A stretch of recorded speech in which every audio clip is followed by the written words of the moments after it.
DSC దరఖాస్తులకు గడువు June 20 వరకు పొడిగిస్తున్నట్టు విద్యాశాఖ బోర్డు వెల్లడించింది.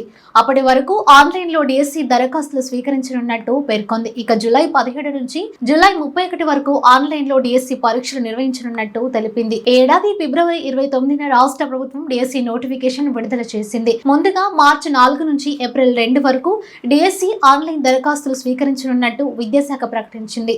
నిన్నటితో ఆ గడువు ముగిసింది. ఈ నేపథ్యంలో ఇటీవల టెట్ నోటిఫికేషన్ విడుదల చేసిన విద్యాశాఖ అందులో అర్హత సాధించిన వారికి సైతం డిఎస్సికి దరఖాస్తు చేసుకునే అవకాశం కల్పించే ఉద్దేశంతో ఈ నిర్ణయం తీసుకున్నట్టు తెలుస్తుంది.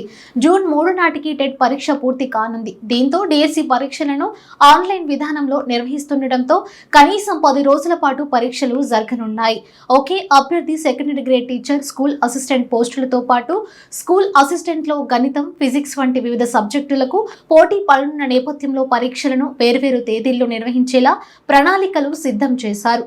మహబూబ్ నగర్, రంగారెడ్డి, హైదరాబాద్, మెదక్, నిజామాబాద్, ఆదిలాబాద్, కరీంనగర్, వరంగల్, ఖమ్మం, నల్గొండ, సంగారెడ్డి జిల్లా కేంద్రాల్లో పరీక్షలు నిర్వహించనున్నారు.